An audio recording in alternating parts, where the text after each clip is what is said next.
जब श्री कृष्ण ने अंतिम बार आंखें बंद की, तब एक और आत्मा जो सदा उनके साथ रही, चुपचाप इस धरती से विदा हो गई। ना कोई युद्ध, ना कोई शोर, सिर्फ एक शांत समुद्र, एक ध्यान मग्न योगी और फिर जल में समाता एक रहस्यमयी शेषनाग। वो थे भगवान बलराम। लेकिन कौन थे ये बलराम? उनका जन्म मथुरा में क्यों हुआ और गोकुल कैसे पहुंचे? जब धर्म का सबसे बड़ा युद्ध लड़ा गया तो ये शक्तिशाली योद्धा उससे दूर क्यों रहा? और जब कृष्ण नहीं रहे तो उन्होंने खुद को संसार से अलग क्यों कर लिया? अगर आपके मन में भी हैं ये सवाल, तो चलिए आज एक ऐसी कथा में उतरते हैं जहाँ शक्ति मौन है और शांति स्वयं भगवान बन जाती है। भगवान बलराम, एक अनसुनी अविनाशी गाथा। कुरुक्षेत्र युद्ध के बाद चारों ओर सन्नाटा था, ध्वंस हो चुका था, रिश्तों की राख उड़ रही थी और युद्ध की विभीषिका से घायल भारतवर्ष अब भी कराह रहा था। द्वारका में एक अजीब सी बेचैनी थी। यदुवंश धीरे धीरे अपने ही अभिशापों में उलझ रहा था। उसी द्वारका में एक शांत किनारे पर भगवान बलराम ध्यान मग्न बैठे थे, जिनकी उपस्थिति सदैव कृष्ण की छाया में रही, परंतु जिनका तेज स्वयं सूर्य के समान था। जब अधर्म का अंधकार बढ़ने लगा और पृथ्वी ने भगवान विष्णु से रक्षण की प्रार्थना की, तब निर्णय हुआ कि स्वयं विष्णु इस बार कृष्ण के रूप में अवतार लेंगे और उनके साथ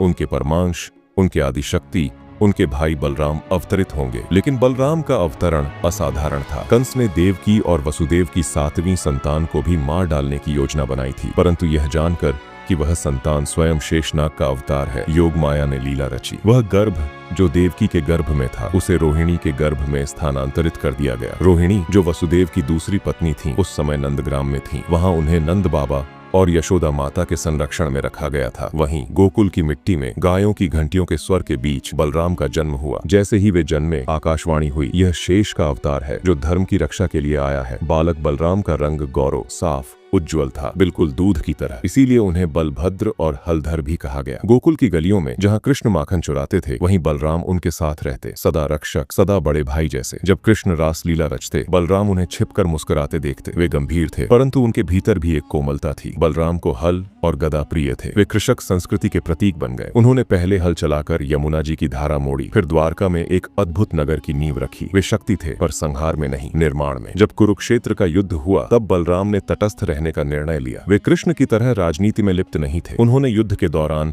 तीर्थ यात्रा की। वे जानते थे धर्म और अधर्म के बीच की रेखा जितनी सरल दिखती है, उतनी होती नहीं। महाभारत के बाद जब यदुवंश ने घमंड पाल लिया, तब आर्षियों ने उन्हें श्राप दे दिया, तुम्हारा विनाश तुम्हारे भीतर से ही होगा। उसी श्राप के कारण यदुवंशी आपस में लड़ पड़े। द्वारका की गलियों में अपनों का रक्त बहा। भगवान श्री कृष्ण ने देखा, जिनके लिए उन्होंने लीला रची, वे ही विनाश के पात्र बन चुके हैं। एक दिन वे जंगल में एक पीपल के नीचे बैठे थे, ध्यान में। तभी एक बहेलिये ने उन्हें हिरण समझकर बाण मार दिया। कृष्ण मुस्कुराए और योग बल से धरती छोड़ दी। जब बलराम ने यह सुना कि कृष्ण अब इस लोक में नहीं है, वे मौन हो गए। न द्वारका की चिंता, न यदुवंश की। उन्होंने अपना हल रखा, गदा जमीन पर छोड़ी और समुद्र तट पर बैठ गए। वहां ध्यान की गहराइयों में उन्होंने स्वयं को शेषनाग रूप में स्मरण किया। कुछ कहते हैं उन्होंने योग बल से अपना शरीर त्याग दिया, कुछ कहते हैं एक विशाल सफेद सर्प जल में उतर गया और लहरों में खो गया, और कुछ मानते हैं बलराम अमर है, जैसे धरती की आत्मा जो कभी नष्ट नहीं होती। बलराम की कथा हमें सिखाती है, शक्ति का अर्थ संहार नहीं, संकल्प होता है। और कृष्ण के बिना भी धर्म का सहारा तब तक रहता है जब तक बलराम जैसे चरित्र जीवित हैं। वे भारत की मिट्टी में हैं, खेतों में,